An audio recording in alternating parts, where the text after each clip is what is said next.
Today on Mr. Media, a very special interview from my archives. Phil Everly, who with his brother Don formed the legendary singing duo, the Everly Brothers. This telephone conversation was recorded on June 18, 1984, for a St. Petersburg Times story I wrote in advance of the brothers' first appearance at the then-new Ruth Eckerd Hall in Clearwater. They returned again a year later, and I'm proud to say I saw both extraordinary performances. As is often the case with these old telephone recordings, the quality is not the best, and I was a long way from being a confident interviewer. You'll hear that. But this surviving conversation is one of which I'm still proud. I'm just sorry it took Phil Everly's passing earlier today, January 3rd, 2014, to remind me that I even had this. I hope you'll enjoy hearing this very special episode of Mr. Media.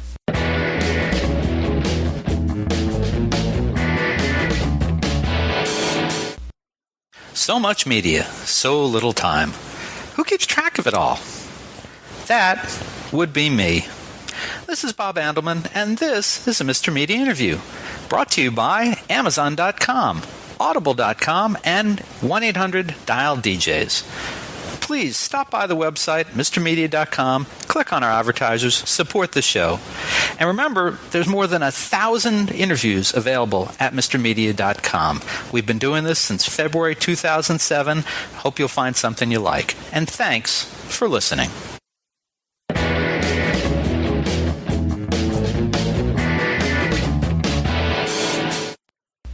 Oh, hi. Hi. We had an appointment, right? Right. How do you do?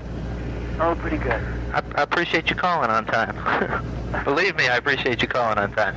It's difficult when people get all screwed up. Sometimes when you get an appointment, they get you behind it, But I'm thoroughly enough over out in California to be all right. Well, I think it's great that you're up and at it this early, because I wasn't. Is this messing up your lunch hour? No. We're fine, Phil. We're fine. I was worried about messing up your breakfast. I'm okay. You're all right. Yeah, I'm fine. Well, let's see. I guess we could get right to it, huh? All right. You and your brother are coming up on playing here in Clearwater in July, and as near as I could figure out, you last played here in 1965 at a little place that no longer exists. Yeah, it shows you. I hope we don't do the same to this place. No. I think you'll enjoy this place. It was just built. It's a small place. It's got beautiful acoustics. I think it'll be a far change from your last visit to the area. Oh, grand. I'm looking forward to it, actually. Yeah, it's a nice little place. My brother's down in a place called Captiva right now. Oh, yeah? That's supposed to be... That's not far, is it? No, that's supposed to be a beautiful island. Yeah, he goes down there quite often. Wow. That's right. He's living in Nashville now? Yes. Huh. Did the last thing I could find was that you and he were supposed to be recording an album of new material recently? We just got back from London, it's been maybe 2.5 weeks now, and we cut it over there with a lot of friends of ours. Mm-hmm. Did Dave Edmonds finally wind up producing that? Yes, Dave wound up producing it, and we did quite a few new songs. Paul McCartney wrote one, and Jeff Lynne of ELO, he did one for us. It turned out to be quite nice. Wow. What's the nature of the music? Is it... I don't know. We seem to have kind of gone around quite a few different ways and did a little bit of everything. And I hope it winds up being something that we can all enjoy. I had a good time with it. But nothing ever counts until everybody in the public kind of decides whether it's any good or not. I guess I've always used their kind of opinion as the guide to whether I liked it still or not. I was curious because, of course, Edmonds' most recent thing, I guess, was with the Stray Cats, which is rockabilly. That's one of the reasons that we picked Dave out, is that he was using that basic approach to rock and roll, which is keeping that good, the basic element of rock and roll is the feel of the music, and the Stray Cats were a prime example of going back to the basics, and I think that's important to maintain that. Although we did use a lot of synthesizers and use some of the new technology in this album. Is that right? Is it are the songs, do they have that basic rhythm to them as opposed to some of the smoother, more melodic? What am I trying to say here? You're talking kind of like, you mean like, I think it's it's a middle, somewhere in the middle of all of that. Although, I must admit that the Jeff Lynne song, which wound up being called The Story of Me, and maybe the title of the album, is all totally synthesized, but it's still, when you put Don and I's voices with it, it sounded like it could have been a Boodle O'Brien song or something, It has this whole different sound surrounding it, It's really quite, I was very pleased with it. What was the title of the McCartney song? Nightingale. Nightingale. And it's just a great Paul McCartney song. In fact, it may be the best one. I don't know. You hate to say one's better than the other, but it may be. I don't know. It was made like it was a glove put up. You put it on that fit like a perfectly fitted glove. It was great. That's real nice. Did you and Don do a lot of the writing for the record? Don wrote quite a few songs for it. I had used up most of my songs, and I'd been recording last year, and I didn't have anything around that was laying around that was quite up to par, I thought, for the album. Don's got a song called Follow the Sun, which may have been inspired by Captiva, I'm not sure. It sounds like a commercial for Captiva. I know it does, and he probably doesn't want me to say that. I probably shouldn't be saying it because he kind of likes how it's nice and quiet. Well, in this area, it's a pretty well-known, nice place to get away to. Well, then I'm not letting out some secret. Will any of the new material turn up in the show next month? I don't know how much because we haven't started rehearsals. We do that next, and I know that we'll have at least it's got to be 3 or 4 at least, and depending on how long, because you still have to do everything that you've done.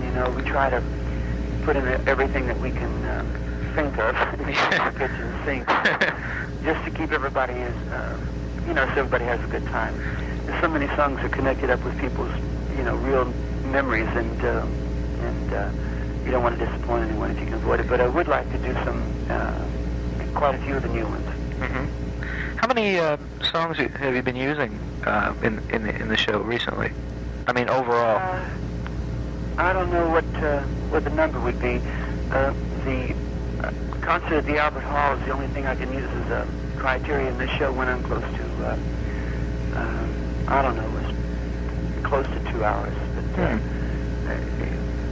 that's just hard to explain, because we were doing a lot of encores there. Right. And but I would imagine there's got to be 25 of them. All of them, all of the hits, and some of the more obscure album things that people know. And we did a section out of songs that Daddy taught us, which are kind of those folk songs for people that are familiar with that album. Right. What's the, you mentioned the Royal Albert, was the reception, the reunion received there, did it surprise you at all in any way? Well, what surprised me most, I knew the business would, because they were like, there are a lot of people that requested tickets, and there were only 12,000 seats, and they had over 60-some-odd thousand requests for tickets. So I knew that people would be there, but we didn't really know, what it would feel like to perform in front of them. And if I could experience that again on this American tour one time out of all the dates that we're playing, I'd be really overwhelmed with it, because it's such a rare experience. It was more like a family gathering, although it was a family gathering for Don and I, it was like the audience was part of the family, like they were all distant cousins. It was really something extraordinary. I doubt that I'll experience it again in my lifetime, but it was special. Now, you and Don were brought up in Kentucky, is that correct? Well, we were from Kentucky, but we were brought up all over the United States, mostly in the Midwest and the South. I guess traveling a lot. With our mother and father's family show. Right. Well, what I was curious about was how two guys from a southern background, wound up having their reunion in London. Why there? Well, we had talked about a couple of different places, and independently we had picked out, we talked about Carnegie Hall, and we also, the two places that we both had spoke to representatives about was Carnegie Hall and the Royal Albert Hall. And the Royal Albert Hall, we had played there with our father, who's gone now, and it was I think I've probably had more great musical experiences magic experiences at the Royal Albert Hall than any other venue in the world. Because remember the time when they gave our dad a standing ovation at the Royal Albert Hall in the middle of the show. And it was just a great treat for Don and I to have seen our father, who came all the way out of the Kentucky coal mines with his guitar and taught us everything we knew. To see him all the way on the Royal Albert stage getting a standing ovation was a great, a great tribute to our father, and one he well deserved. And so it was a special place to us, and we wanted to play there. Now, was there any? I think I read that you were concerned about maybe having forgotten some things, or maybe it was just being nervous. Yeah, but you're concerned about that as you get older. You get concerned. Your mind is slipping. But it's just a matter. There was so much to, you after 10 years laid off, there was so much to. You wanted to be so perfect that even to get one thing would have been, would have upset you. But it worked out. I mostly say those things just to alleviate my own nervousness. Now, during that, I guess, was it almost an 11-year layoff between there? Had you been playing or singing much of that material during that period of time? Well, I basically was either semi-retired or extremely lazy because I sat around quite a bit. Although I made, 3, 4, maybe 5 albums during that period. That's about all I did. I just wrote the music, and we'd go cut it occasionally when I felt the real need. But I didn't tour. It just is not something I had enough traveling for a long time. I see. And I don't know. I just basically stayed home and watched the kids grow up, and grew some tomatoes, got a dog, all the normal things. Chased the ants out of the kitchen, that kind of stuff. So so actually getting up, and I guess when the two of you got together to rehearse for that performance, that was really the first time you had fiddled with those songs in some time. Well, you don't forget. You don't really forget such a thing. That's such a large part of your life, but. You don't know quite whether... I didn't know until Don and I hit the first 2 notes what we would sound like. But as soon as I heard the first 2 notes, which I thought were the ones that everybody should have heard, I knew it was going to be okay. I knew that we'd sound all right. Now, why did you, the two of you, finally decide to do the reunion at that point? Why not earlier? Why not wait longer? Why do it at all? I don't know. I guess the great... wheels of fate had turned and reached the right cogs. It just seemed to be right time for both of us. And it had to be the right time for both of us for it to really be right. Now, I would imagine certainly there must have been some large sums of money involved. It must have been somewhat tempting. There were. There always is. But that got to be, it basically started, all the business things about it. We had been offered over the years. I mean, never a year went by that it wasn't some large offer for a reunion. And financially, we could have done that at any time. But it really wasn't that, if the money had been a part of it, we never would have stopped. But we just basically had to get our own selves to a point that we wanted to do it again. And I think basically the real answer to that would be that I think we both had independently decided that it's more important, the family was more important than anything else. We needed to get that settled between us. So it was a personal as well as professional break. Yeah, we would have done that if we would have sung in the backyard. Well, the reason I pointed out the money is not to be so crass, but it led to something else I was curious about. I was wondering if over the years, if royalties from the original records and the songs that each of you were together wrote, if you had seen much from that, or if that had gone to other sources.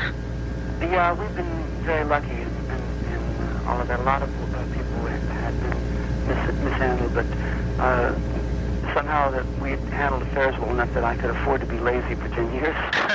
So it worked out. I wondered. Yeah, it's nice. It's an unusual story to hear somebody be able to say that from that period that they did manage that, so that they're coming out. I don't know. When I look back on my life, I have to admit that I've had a very lucky one. It hasn't been from how smart I've been. It's just been I've been extremely blessed.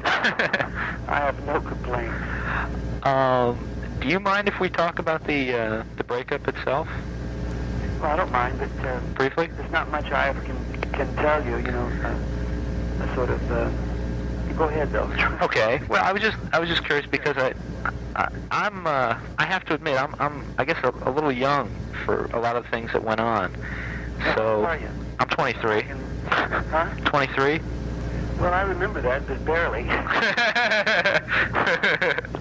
Well, in '73, let's see, I was just turning 13. So our breakup wouldn't have been the most pressing problem. I wasn't even aware of it until you got back together. I was I was familiar. I'm being perfectly blunt with you. I do, because it's more fun to hear the truth. But I mean, you couldn't go through life without being familiar with the songs, but the situation, you know, the breakup and such.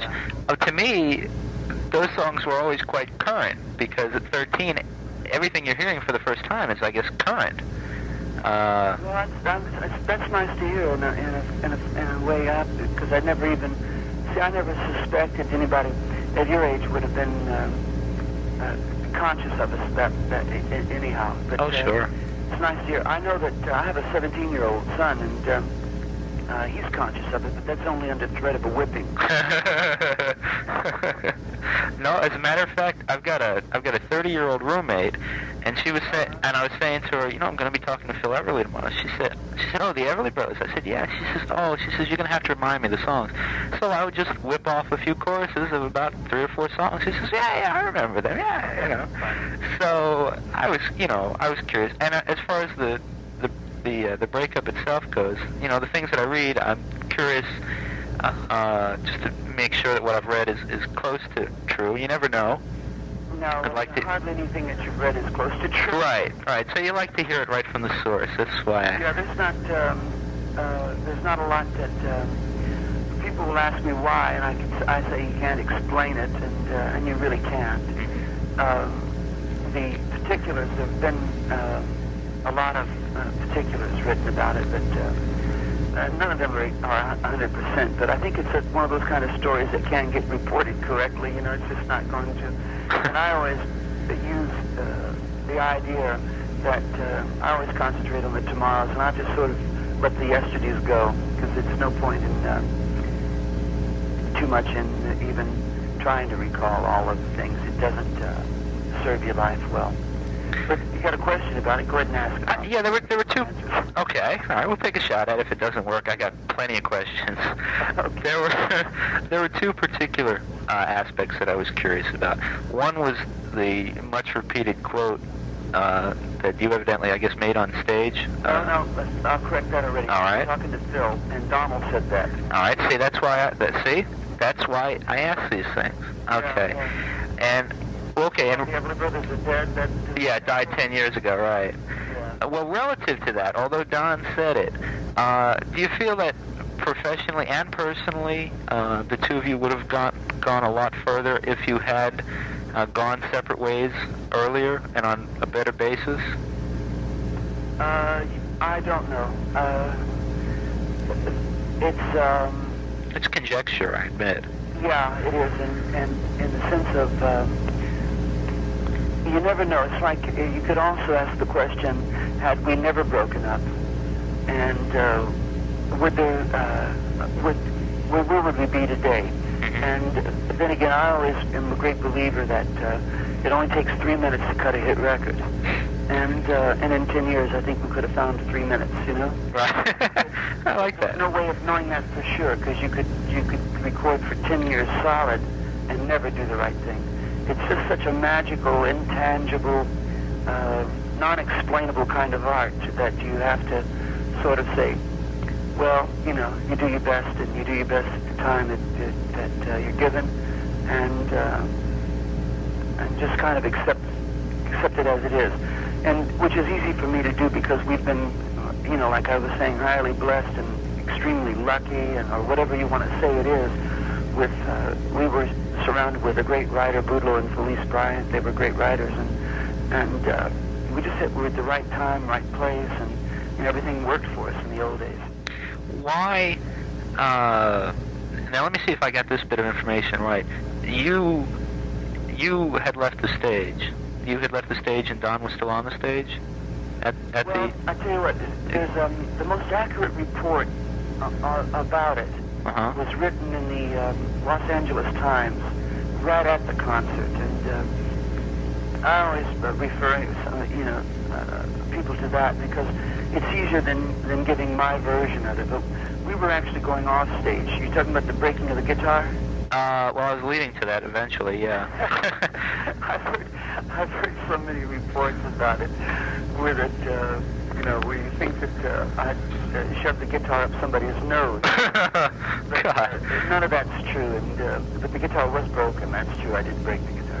Okay. Well, I was on the way off stage. What I was curious was... And go ahead. The idea that somebody stormed off stage, that didn't happen. We were leaving the stage at the time. Why was it... Well, now, of course, it became very publicized because the break took place at the end of a show as opposed to being announced by a press release. Well, it had been announced that we were going... It was the last show. Oh, it was? Donald had announced that. And I see. And we just were doing... we had 2 shows or 3 shows, I can't remember which, to do that night. It was the first show. Okay. But it was the last day. And everybody knew that. It was a difficult thing to go through, I think. Yeah, see, that didn't... I wasn't aware of that from what I had read, so I'm glad I did ask. Yeah. That puts it in a slightly different perspective, rather than just coming out of the blue. Yeah, people have tendencies... Yeah, I guess if you were thinking, you just sort of... there's a lot of emotionalism involved, and there was quite a bit of... It's just hard to explain. And it doesn't... those are like the actions, but it's not the... maybe they're the reactions, but it's not the... it's cause and effect. That's the effect, it's not the cause. There have been quite a number of acts from the period of, I don't know, the entire 60s that have gotten reunited and back together in the last 12 months. I guess we could throw Simon and Garfunkel into that group. I was thinking of also the Association. These people haven't gotten back together with anyone, but I was thinking David Clayton Thomas and Don McLean and Donovan, and they seem to be finding a market of their peers still, as opposed to a younger market. And I was wondering who you feel that the group of listeners for the Everlys is today. I don't really know. I can only use a criteria in England. There were a couple of generations, but it's an interesting thing about music, and I think as rock and roll was, if you were my age and you had been through the 50s, and you'd seen that great revolution of rock and roll, the sort of pioneering of rock and roll, when people were, when Elvis Presley would play, they would hold revivals, to keep people from going to his concert and stuff. And because it was such a,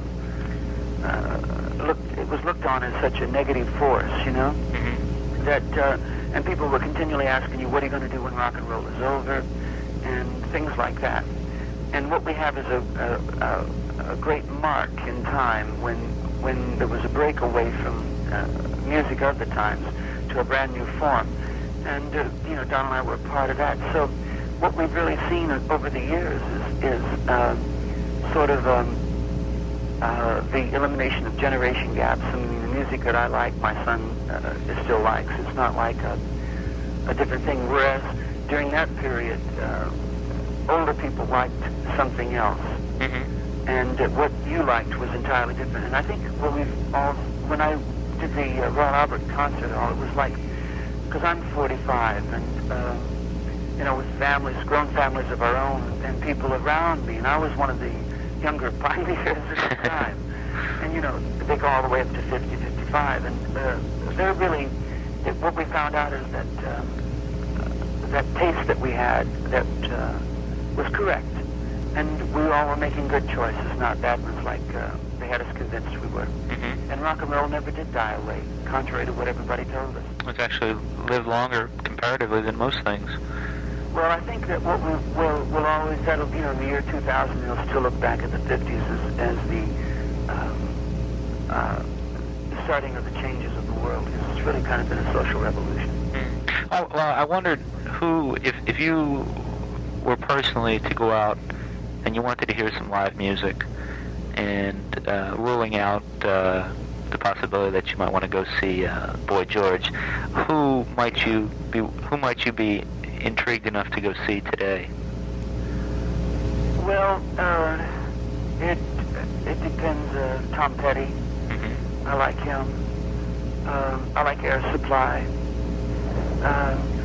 It just basically comes down if they're doing basic rock and roll, or if they're doing intriguing musical tricks and things like that. Mm-hmm. So, but those two, I'd go see those two, and quite a few others. I keep fairly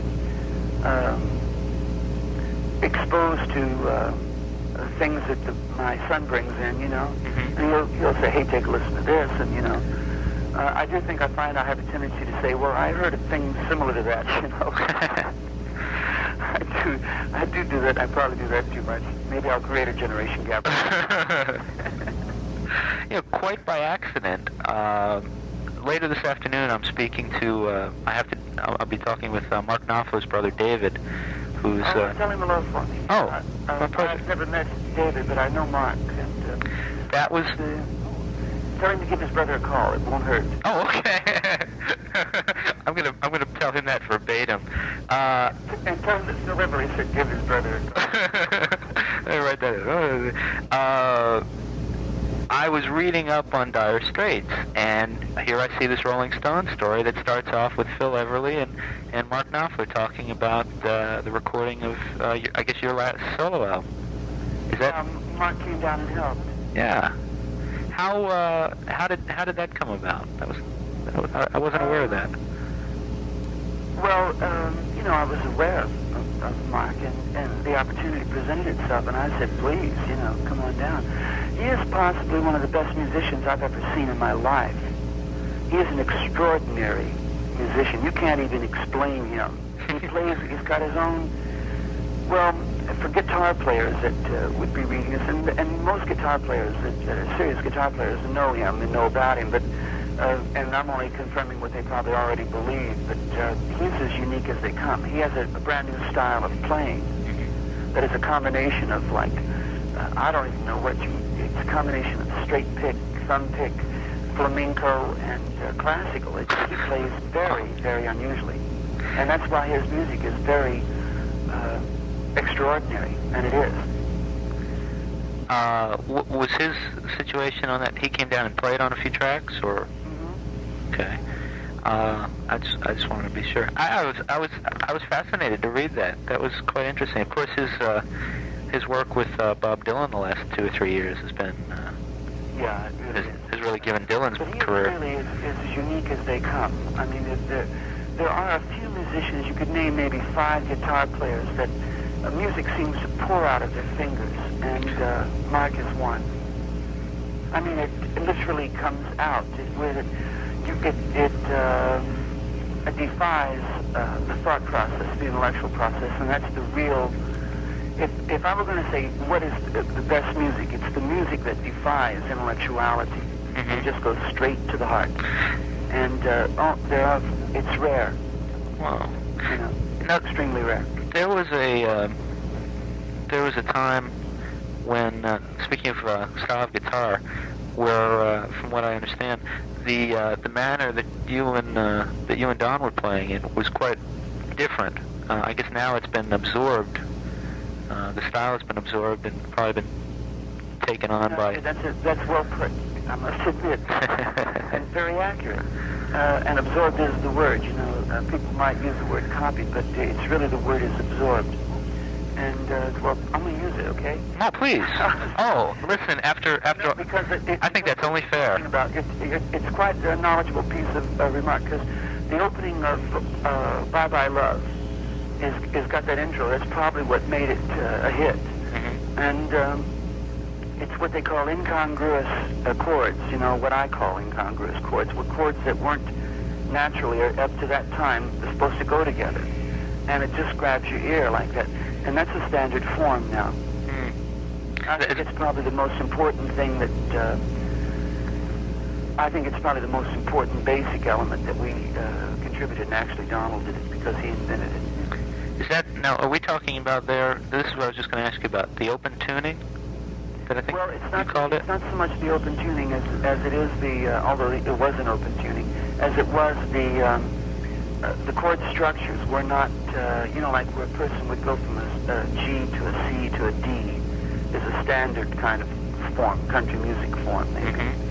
And it would go like from a D to an F to a, you know, an A, you know, peculiar structures, although that's not the chords of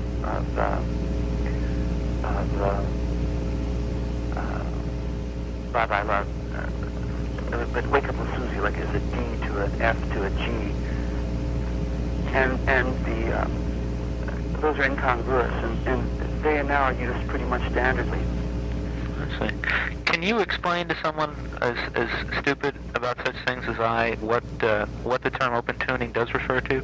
Because I really don't understand that. It refers to like a standard tuning on a guitar would be E, B, G, D, A, E, you know? Whereas in an open tuning, instead of fretting it, you could hit the guitar without putting your hands on it. You'd have an actual chord. You follow? I think I do.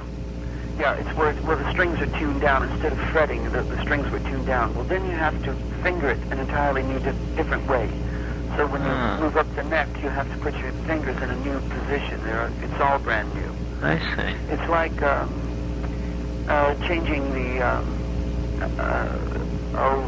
you know, like as we count in tens, or a decimal system. Say, you know, like a point, you know, 01 to 0.10, you know, makes a percent. If you made that 12 instead of 10, you know, it's like then you'd have to change your mathematics, and that's pretty much the same. That's not real clear, though. Well, it gives me a little better idea. What it amounts to is you have to finger an entirely different way, and as you move up the neck. But you can hit a chord by a straight bar up and down the neck, but you can't do any subtleties unless you just learn brand new chords. All right. I can probably explain that to somebody better having heard it than understand it myself. So I'll yeah. But that's fine.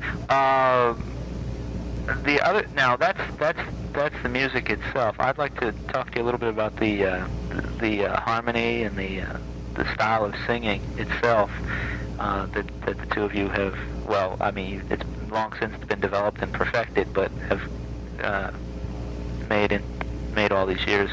I know that you began playing within the family, the family playing. Was the harmony singing between the two of you a part of that, or how did that develop out? We grew up listening to the Delmore brothers, the Bales brothers, and the York brothers, and so we kind of, and our father taught us too. I think you have to kind of take those into consideration. And then you add your own once you learn the art, you add aspects to it. There are only a couple of basic avenues that you can take, and that's thirds and fifths, and the harmony. And it's how you choose your combinations that makes the difference. Whether you stay on thirds, or whether you add fifths, or whether you stick one in occasionally. It's sort of I don't know, by taste. You just have to kind of pick out what you think works. And I always use harmony as sort of a diagram. If you were running, it's like water running down a hill.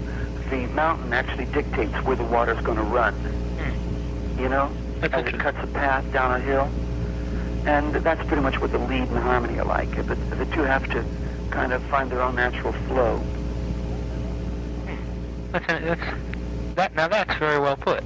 I like that. Well, that's pretty much what it is. And there are, I don't know how you could. I don't know really what to say about it much more than that. Do you think that the flow between the two of you has been much better, has worked that much better because of the blood relationship, as opposed to when you were growing up? Yeah, I think that's a very essential part. Your musical tastes were, coincided because you had the same sort of training. There's a natural ability by being brothers that just your vibratos and the blend will be physically the same, because you're just made physically. The sounds you make are physically very similar, and all those things. I always have thought that brothers sang better together than strangers. Although I must admit, Willie Nelson and Julio Iglesias, they sounded pretty good together. It's kind of blown my theory all to hell. That's funny. Maybe that the opposites work just as well as the similarities. I don't know. All right, let me use that to lead into something else. Simon and Garfunkel, who a lot of people felt were, considering the social period that followed your peak period in the early part of the '60s, they seem to be a natural follow through to the Everlys. They released, when they got back together a year and a half ago, the song that they released as a single, I don't know, it surprised me. I wonder how you felt about it, and had great success with, was one of your own, was Wake Up Little Susie. It was nice of them to have thought enough of the song to do it. I wish that we'd have gotten a Paul Simon song. He's one of the, the top 5 writers in the United States that's ever been writing music, it would have been nice to have gotten a song from them, Was all this... I'm sorry, go ahead. They always do good things. They've always done good things. And you can depend on Paul Simon to write a song you're going to like. Was People magazine reported that there was quite a bit of jockeying among rather large names to play behind you and Don at the reunion show at the Albert Hall. Is that accurate? Well, jockeying is a word I wouldn't use. I don't know. There was volunteers, and it was more out of I don't know if people would have, if we'd have said yes, to everybody, it would have been a crowded stage, but it would have been sensational to have had everybody on stage, but we finally decided that it would, to keep from kind of, offending anyone, that we let. I have a very close friend that helped put all that together named Terry Slater, and he sort of picked out all the musicians, and we had the cream of the session then, and we had a grand experience. I had worked with Pete Wingfield. He's coming on tour with us, and Albert Lee is coming on tour with us even in the United States, and yeah. I'm familiar with that. They both played on at the Royal Albert Hall concert,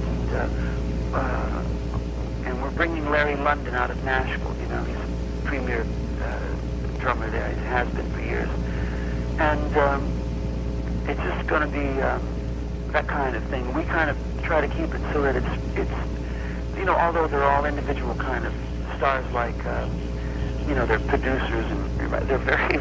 We had to talk and twist our arm to get them to come out on the road because they're all very busy and very much well known on their own. We wanted to keep it so that it still had kind of a unit feel to it, like we were all working on the same thing on Everly Brothers, and so we kind of kept away from using name names in that sense of recording artists. Although Albert's a recording artist too, but Albert's a close friend. What's become of? I was looking over some of the people who did some writing for you. Mr. Bryant. They're writing a Broadway play earlier this year. Is that right? And I guess it'll be somewhere on Broadway, sometime in the year. I don't know. Broadway seems to take a long time, but they were busy doing that. So he writes with his wife? Yes, they are extremely brilliant people. He is an extremely bright man that is sort of a mentor of mine. He basically gave me all of the knowledge I ever had about writing songs, and I have tremendous respect for him. Grand man to talk to. Is that right? He really is. Now this will show you, okay? One of the things that I was not aware of until just a few days ago was that I had always thought, and maybe a lot of other people do as well, that the two of you were responsible for the writing and production of most of your material, and I see that that's not in all the cases correct. No, I think that Boudleaux has the most credit for writing songs, and although Donald and I wrote Kathy's Clown, Donald wrote Till I Kissed You, and I wrote When Will I Be Loved. Still, all I have to do is dream is a Boudleaux Bryant song, so it's Bye Bye Love and Wake Up Susie and Bird Dog. The others. Bird Dog too, right? Yes. Okay. And we just, it was like the best of combinations at the best of times. Oh, that's well put. The one thing I've learned in life is that nothing worth doing can be done alone.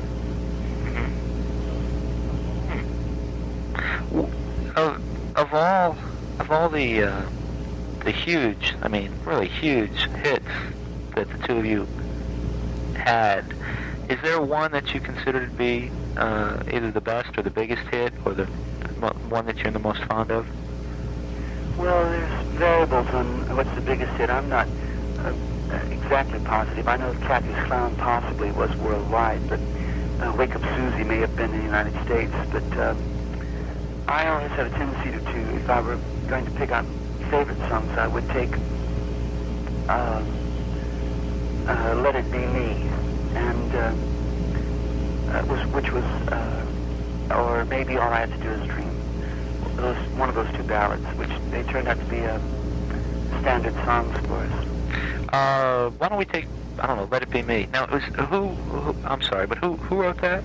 Was that a... that's a French song, and I don't know, it's got me at a disadvantage right now, I can't recall, but I was just talking to, his name slipped my mind, which isn't going to help us any, but it was a funny story, because I was talking to the publisher the other day, and I was saying we'd get some more songs, and, I was going to go back through the archives and find, because he's an older individual, and he told me, and he said that when Let It Be Me was a hit, that they were all, had met in New York, and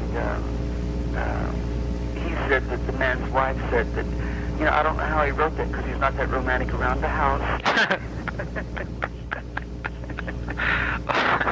Wasn't it? Go ahead. Funny. That's key. Wasn't that song also recorded by a woman later on?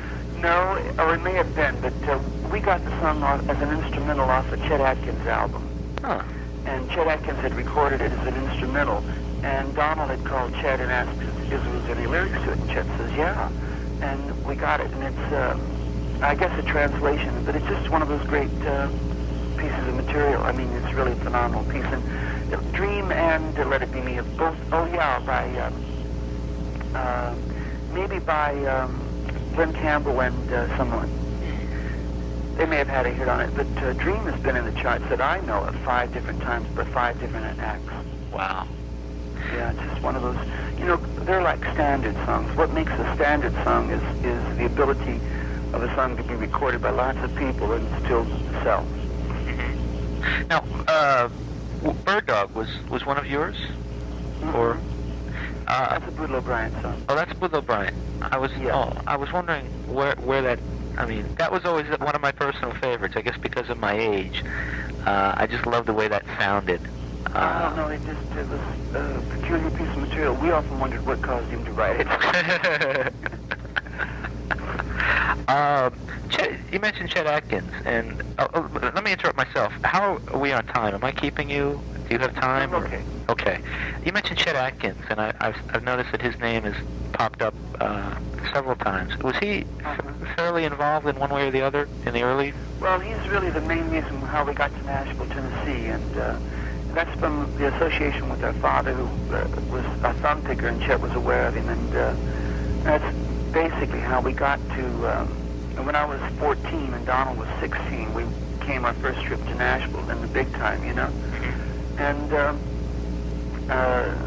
Donald had written some songs that Chet published, and he had a #1 record, a country record with Kitty Wells called "Thou Shalt Not Steal." That at 16, and that kind of gave us a toehold in Nashville, and a couple of years later we wound up there. There was some comment, I think, that your father's style of picking had an effect on Atkins, and well, I don't. Our dad had taught. Our dad and a man named Mose Reger are the men that taught Merle Travis how to play. And Merle brought that style of playing, that thumb pick playing, out of Kentucky up into Chicago, where he was playing with Gene Autry at the time, and he sort of spread it around. And Dad was quite an accomplished musician, of course he would be. And I think Chet was aware of him in that sense, and that's how the connection came about. I see. There was another interesting quote that I saw that amused me, especially considering what today's music is like and sounding like. And you can tell me this was attributed to you, and you can tell me if this was yours and if the quote was correct, if you remember. But it went something like this: "We just wanted to do something you could dance to." You said in reference to, I guess, some song at some period of time.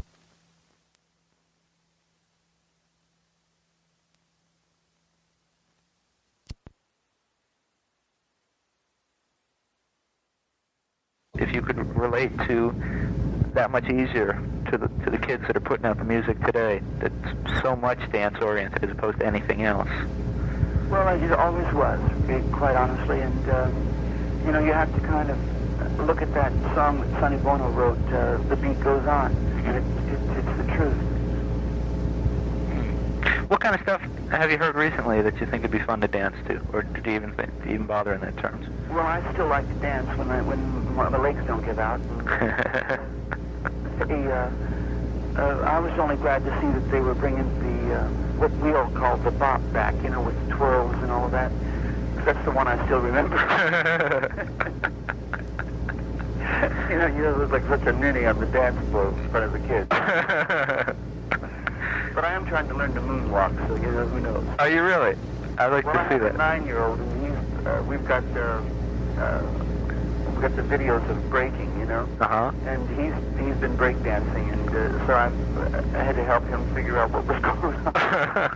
What do you think of all the breaking and the scratching? I don't like that stuff. I just happen to like all that junk. And I don't mean it's junk in that sense. I mean, I just kind of like all that stuff, The more they do, I love anybody that's doing anything brand new. Yeah, it's so different. I mean, yes, and it's real, and I love to see real creation coming up. It delights me. Yeah, we saw Beat Street a few days ago, and I was just astounded. It was such a fun movie. And but the thing is, I know this is a little off subject, but the dancing was more like gymnastics. Was the only thing that bothered me. It seemed less in tune to a beat than to just be an incredible exhibition. Yeah, but I think it's like everything. You must look at that in the sense of formalization. Mm-hmm. it needs to get, it's a start. You know, Bob, I think I better get off because I had a 10 o'clock appointment. Oh, I'm sorry. Can I manage to miss it? Oh God, can I squeeze off one more question and let you go? You can. All right. This is a real simple one. I had read also that one of your sons and one of Don's had been tentatively kind of picking together and such. And I know that there was an Everly Brothers ahead of the two of you, and I wonder if there'd be an Everly Cousins maybe somewhere down the line. Well, I don't think that the boys will ever. I wouldn't push them into being the Everly Cousins because then it would run into too much comparisons. But I wanted them all to play. It's sort of I figure it's a family heritage. Our father played, that we play, and I wanted the boys to play. Whether they ever make professional music or not, it's irrelevant. I wanted them to write songs and play guitar because it's just a great thing to do at home. That's real nice. Well, Phil, I appreciate your time. I really did. I enjoyed chatting with you. I did too. And look forward to the show next month. Yeah, okay. We'd love to see you. Take care. Bye-bye. Bye-bye.